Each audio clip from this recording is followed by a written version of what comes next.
12 days. Two powerful nations, a split-second decision that brought the world to the edge of nuclear disaster and almost pulled it back in. What triggered the blitz of airstrikes? Why did rockets rain from both Tehran and Tel Aviv? And how did a handshake brokered by the US promise peace only for warplanes to roar again hours later? Stay tuned, because what unfolded in these 12 days will shock you and show how fragile global peace can really be.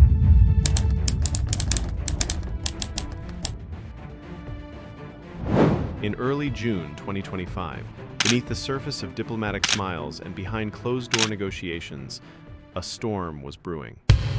از هنگام آغاز مرحله‌ای رشد کرده. He pledged, quote, "There will be no Israel in 25 years." For months, tensions between Israel and Iran had been building like dry tinder under a desert sun. Intelligence reports from Israel indicated that Iran was rapidly advancing its nuclear program, allegedly enriching uranium at a pace and scale that violated multiple international agreements. Then came June 13th. Without warning, Israeli fighter jets roared into Iranian airspace in a bold and risky offensive.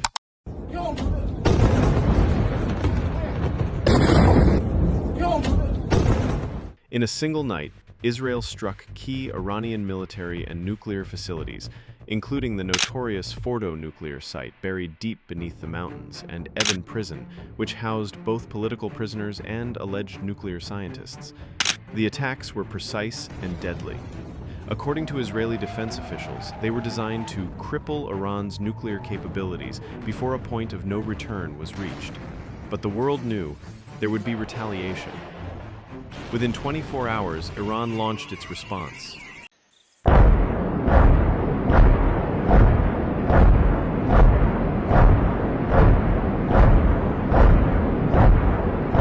Dozens of ballistic missiles soared from Iranian territory towards Israel, striking targets in Tel Aviv, Haifa, and southern military outposts. The skies lit up with the red arcs of interception systems and the distant thud of impacts. The war had begun.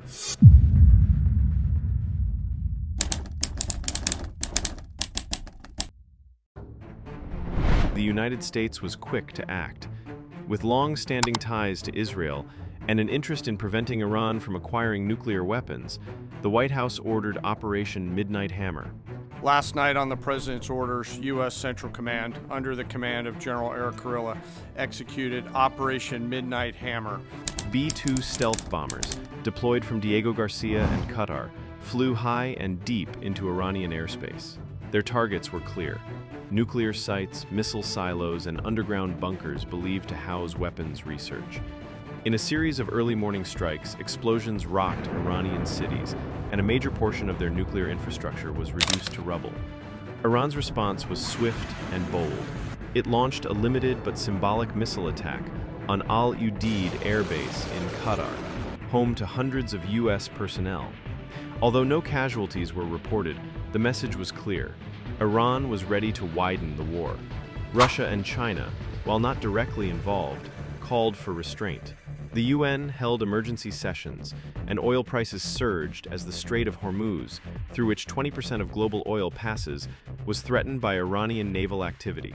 Across the globe, military alert levels were raised. It wasn't just about Israel and Iran anymore.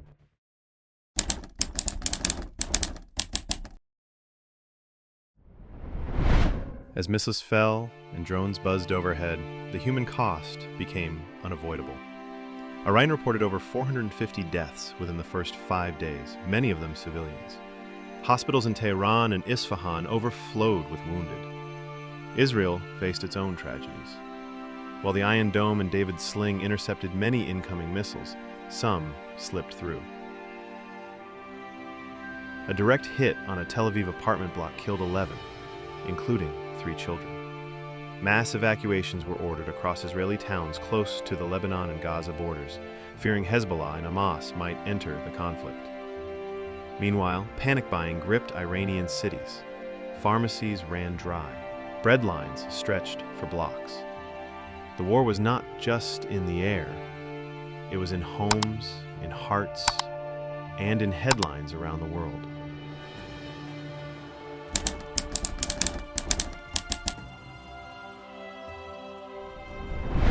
By day 6, global pressure reached a breaking point. President Trump, having recently been re-elected, stepped into the spotlight.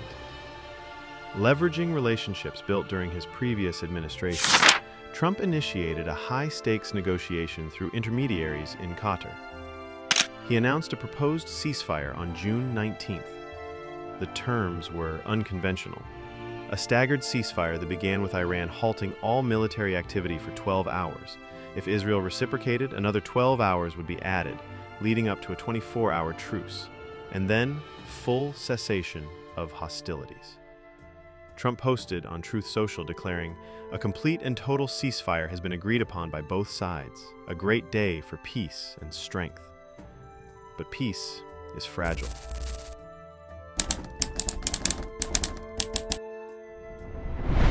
While the announcement brought hope, Iran immediately pushed back. Their foreign minister stated that no such agreement had been signed. Iran had merely proposed that if Israel stopped its aggression by 4 a.m.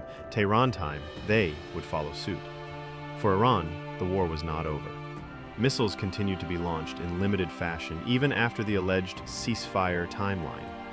Israel, seeing this as a betrayal, resumed targeted strikes. The world watched in confusion. Was there a ceasefire or not? Some analysts claimed Trump exaggerated the deal for political gain. Others suggested Iran's internal politics made public acknowledgement impossible. Either way, the bloodshed continued.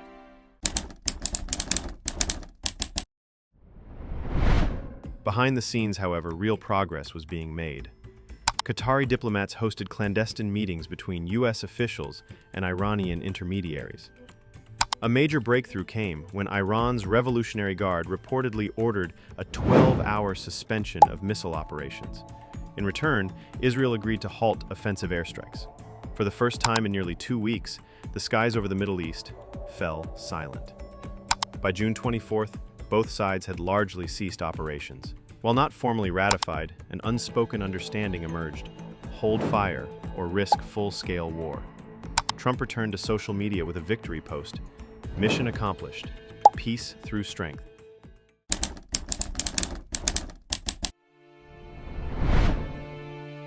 When the smoke finally cleared after nearly 12 days of conflict, the human cost revealed a grim story.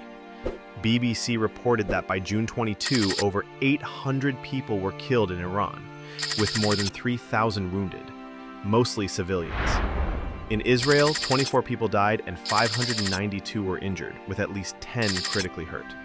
According to the Associated Press, estimates placed the Iranian death toll at 950 to 974, including at least 380 civilians, and over 3,400 wounded. Israeli casualties stood at 24 killed and over 1,000 injured, including victims of missile strikes on Tel Aviv and Be'er Sheva. Human rights activists in Iran, Harana, confirmed that 90% of Iranian casualties were civilians, with women and children making up nearly a third. Entire city blocks in Tehran, Isfahan, and parts of southern Israel were reduced to rubble. Relief workers described the destruction as worse than anything seen since the 2006 Lebanon War. Iran's parliament responded by suspending cooperation with the International Atomic Energy Agency. Israel, meanwhile, called for a full reassessment of its defense doctrine. Protests erupted in Tehran against both American and Israeli aggression, but also against the Iranian regime's response. In Israel, political divisions deepened. Was the strike necessary or reckless? UN Secretary General Antonio Guterres condemned the violence, calling it a failure of diplomacy on all sides.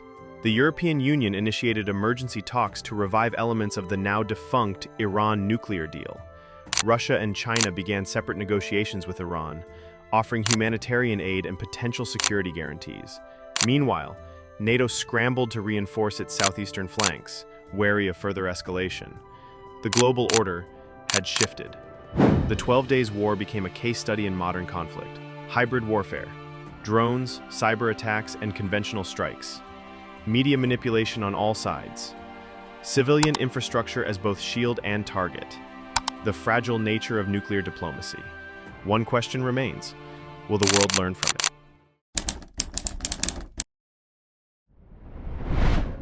Iran may not be done. Sources within the country suggest that it has accelerated underground enrichment. Israel, for its part, is investing in newer missile defense technologies and expanding its regional alliances. Analysts fear this ceasefire is just a pause, not a peace. Without lasting diplomatic solutions, the countdown to the next strike may already have begun. If you found this deep dive into the 12 Days War eye-opening by Top Facts, smash that like button, subscribe, and tap the bell icon so you never miss a Flashpoint Explained. Tell us below, do you think this piece is real or just the eye of the storm?